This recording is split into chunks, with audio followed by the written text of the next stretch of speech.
Chapter 8, Mrs. Constance. Mrs. Constance studied the two statues in front of her. Funny, she thought as she flipped the blue women's tie over her shoulder using the tip of her knife, how a scream like that can freeze our kind like this. The blue tie was significant. Only supervisors wore blue ties, and Mrs. Constance needed to know why these agents were here and what they knew. She stole a quick glance over their shoulders towards the stone house to make sure the girls had got there. But before she could be sure, she felt a blinding pain in the side of her neck. The two agents in front of her had come around faster than she anticipated. She knew better than to break focus. Now she'd pay for it. The first blow was followed by a foot to her stomach. The force knocked her backwards and onto her rump. Without hesitation, the agents lunged at her with arms outstretched. Mrs. Constance didn't hesitate either. She shot out both hands and with a vice-like grip, clamped onto their wrists and pulled hard. They didn't expect this, and they landed hard on the concrete, face first. Pivoting as she got to her feet, Mrs. Constance deftly switched her hands on their wrists and yanked them hard back towards her. You could hear the pop-pop as their shoulders dislocated. She kept pulling until the two blue-suited agents were uncomfortably close to her face. Then, with one succinct crack of her forehead, she knocked them both unconscious.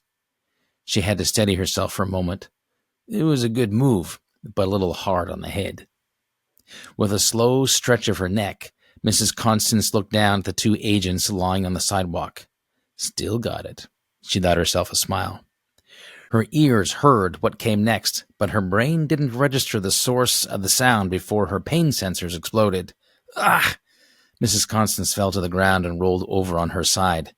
A knife was sticking out of her thigh. There was a third blue-suited goon coming towards her. But normally they only travel in pairs, she thought. If there was a third agent, then there must be a fourth nearby.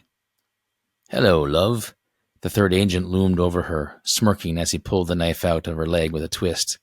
Mrs. Constance blanched white at the pain but didn't make a sound.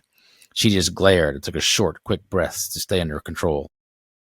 The knife hadn't hit anything serious, no bones or major arteries, but she was going to lose blood, and a fair amount if she didn't stop the bleeding soon. She sat up and pulled off a cord from around her belt and began to tie it into a tourniquet. The third man said, flashing an oily smile. There'll be none of that now. His hair was longer and slicked back. She didn't like him. We'll just have to let nature take its course, unless you want to tell us where the little darlings went, and who has them. Little chance of that happening, Mrs. Constance replied rather matter-of-factly, still trying to control her breathing. Have it your way, I guess. We'll just have to sit and enjoy the view then. You can if you want, she replied. Here, hold this. She held out the cord, and the man instinctively reached out to take it. He caught himself, but it was a fraction too late. Mrs. Constance threw a handful of dirt from the sidewalk into the man's face, and even though he had sunglasses on, he still closed his eyes for a second. That was all the time she needed. She shot her legs out and up, and her ankles landing expertly on either side of the man's neck, just as the dirt hit his sunglasses. The pain in her leg was incredible, but the adrenaline was stronger. With a quick twist of her hips, she flipped the man over, spraining his neck in the process. She crouched above him. He wasn't going anywhere, but he was still conscious. When is it happening? When? Mrs. Constance had the agent by the lapels of his suit jacket, but he just smiled his oily smile and blacked out. She didn't know where the fourth man was, but he had to be close. She quickly took out a small plastic vial of orange liquid from her fanny pack. She stuck the pointed tip an inch into the wound and squeezed. Then she dragged it across the top of the cut. The pain was excruciating, and her head began to swirl. Whew! That'll wake you up in the morning, she said aloud to distract herself. Not wasting any time, Mrs. Constance quickly tied the cord around her leg as the liquid began to solidify and numb the wound.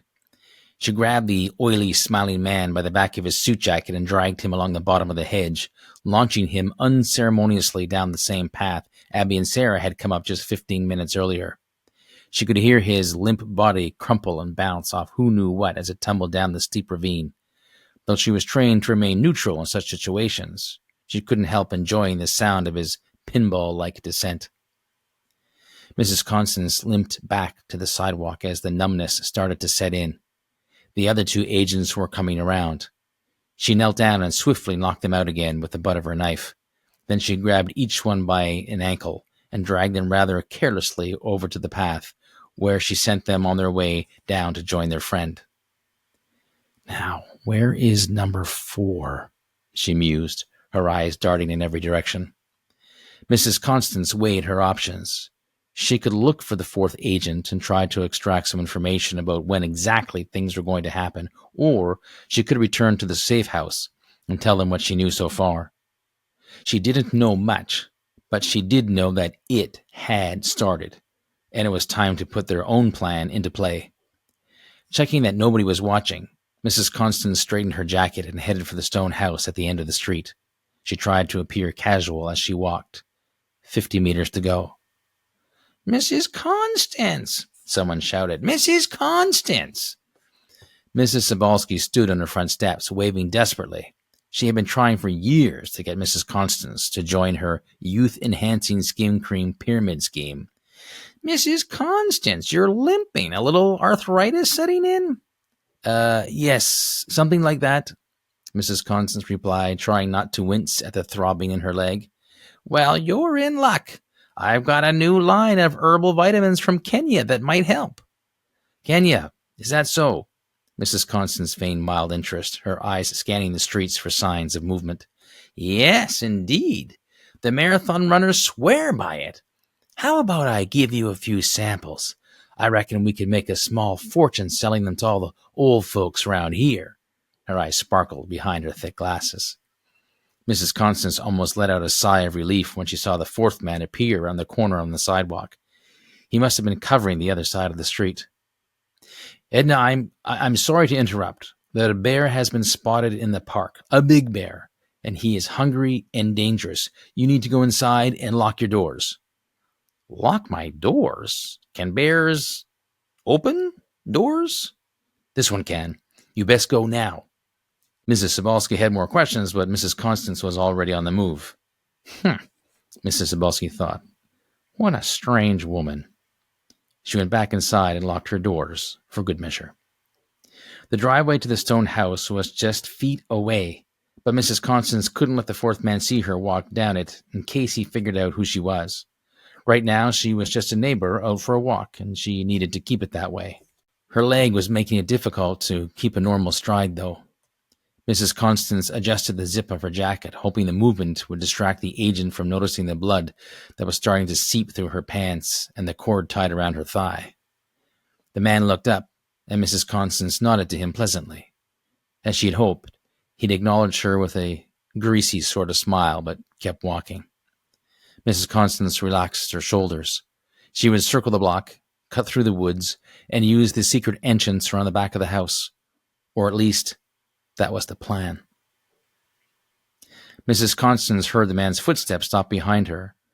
She slowed enough to hear him say, "Hello, love." "Run or turn?" She turned. "Pardon me?" Then she saw him. One of the 3 agents she had thrown down the ravine had made his way back up. He was on his hands and knees with blood running down his face and his glasses broken, but he was yelling and pointing at her. Coming up behind him were the 2 other blue suits.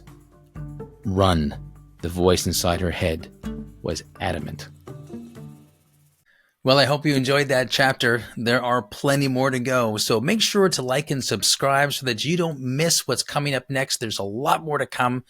And if you are enjoying it, by all means, feel free to share this with your family and friends so that you can watch and listen together.